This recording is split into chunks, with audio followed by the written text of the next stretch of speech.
तुम्हारी सृष्टि रचाने वाले, करो वंदना तुम्हारी जग को रचाने वाले। बोले शिव वृंदावन बिहारी लाल की करो वंदना। भगवान तो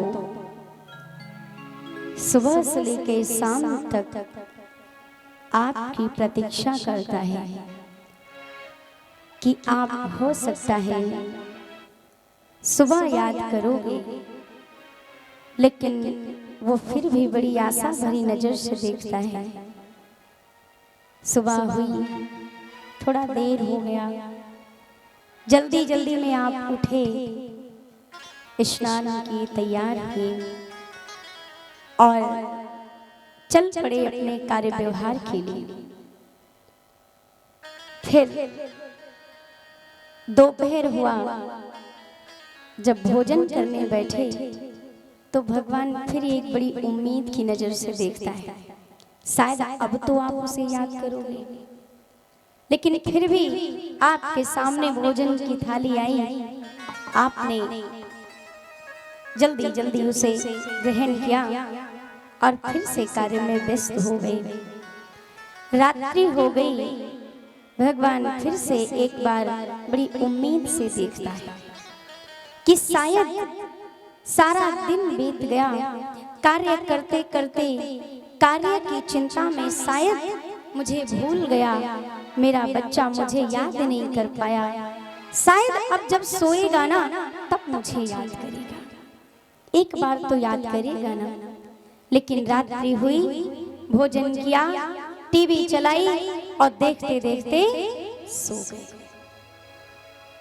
भगवान भी निराश हो जाता है, कहता है कि देखो तो हमारे बच्चे इस कार्य में अपने इतना व्यस्त हो गए कि मुझे भी याद करने के लिए एक पल की भी फुर्सत नहीं है, जो मुझे बैठकर हमसे पूरे दिन में क्या अच्छा हुआ, क्या बुरा हुआ, किससे झगड़ा हुआ, किससे क्या बातें हुई, क्या हानि हुआ, क्या लाभ हुआ, कुछ तो बैठकर शाम को मुझसे बात करेगा ना।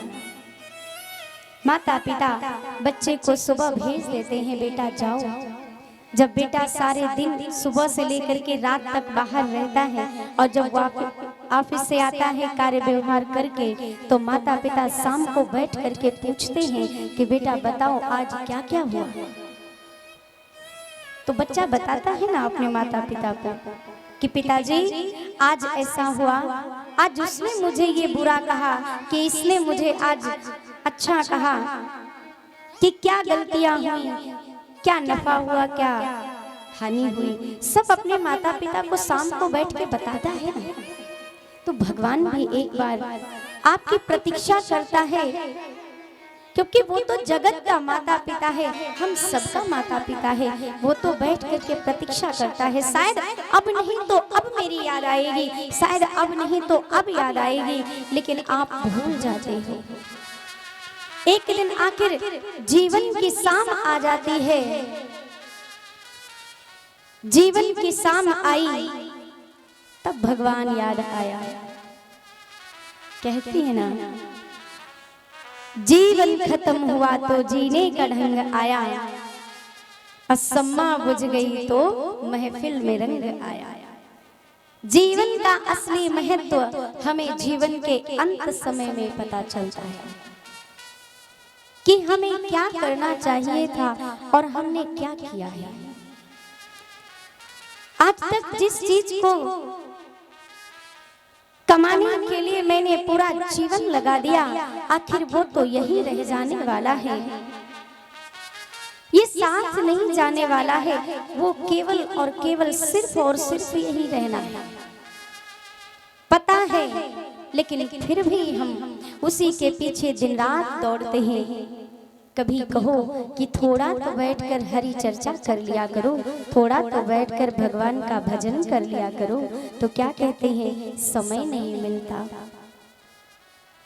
महाराज समय किसे मिलता है? ईश्वर ने आपको 24 घंटे दे दिए, 24 घंटे में से वो 2 घंटा और भी बढ़ा देना तो वो 2 घंटे भी कहाँ चले जाएंगे पता नहीं चलेगा। 24 के यदि 26 कर दे तो वो 2 घंटे भी कहाँ जाएंगे मालूम नहीं। एक बात की बात ले लो कि जैसे आपके घर में बहुत सारी जगह है सामान रखने की, और घर में जब नया फ्रिज आ जाता है ना, और जिस जगह पर वो फ्रिज रखा जाता है उस फ्रिज के ऊपर भी न जाने कितना सामान लग जाता है। होता है कि नहीं होता है? वो जगह भी खाली नहीं रहती है, भर जाता है वो भी।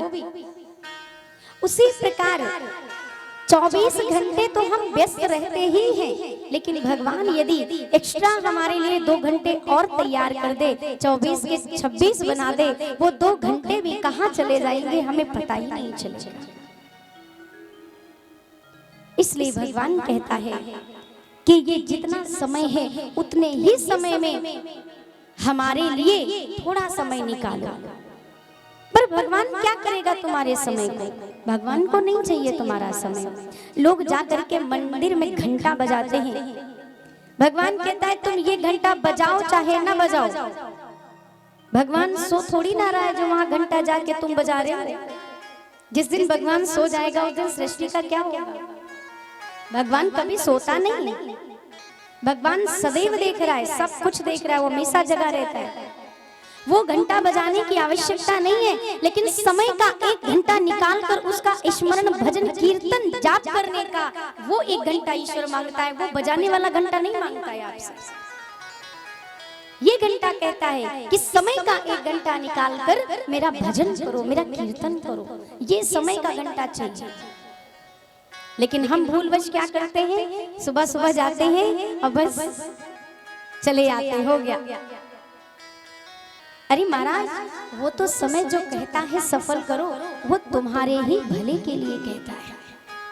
अब आप कहोगे अरे यदि सब हम भगवान के ही भजन में टाइम लगाएंगे ना तो फिर तो भूखों मर जाएंगे। काम तो करना पड़ेगा ना, कमाना तो पड़ेगा ना, कमाओ। ईश्वर ये नहीं कहता कमाओ नहीं, अपने पेट के लिए ईश्वर ने यदि पेट दिया है तो कार्य भी दिया है। आपको कार्य तो करना पड़ेगा, अर्थ तो कमाना पड़ेगा।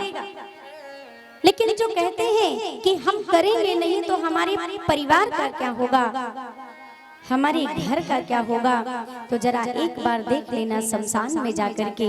कभी वो भी कहा करते थे कि हमारे बिना क्या होगा। वो चले गए, उनके बिना दुनिया भी चल रही है, परिवार भी चल रहा है, सब हो रहा है। अपने जीवन को बनाओ, अपने जीवन को सफल करो।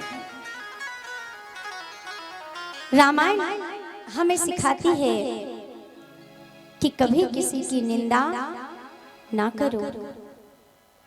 क्या सिखाती भगवान राम का चरित्र हमें क्या सिखाता है कि कोई कितना भी बुरा क्यों ना हो, लेकिन हमें उसकी बुराई कभी नहीं करनी चाहिए। क्योंकि ईश्वर ने इस जगत में हम सबको यदि भेजा है तो कोई न कोई किसी न किसी के अंदर वो गुण जरूर दिया है। कमियां किसके अंदर नहीं है संसार में? सबके अंदर है। ना तो कोई अवगुणों से भरपूर है और ना तो कोई सद्गुणों से परिपूर्ण है। अवगुण भी है तो गुण भी है, अच्छाई भी है तो बुराई भी है, सबके अंदर है। महाराज, आज समाज के अंदर एक बहुत बड़ी चीज हो रही है कि आज लोग एकल परिवार बनते जा रहे हैं। एकल परिवार, संयुक्त परिवार खो रहे हैं और खो गए। आज हर कोई चाहता है कि हम अलग रहें, हम अकेले रहें, हम एकांत, मतलब पूरा परिवार नहीं चाहिए। क्यों? कहीं न कहीं आज हम सबके संबंधों के बीच में एकता खो गई है।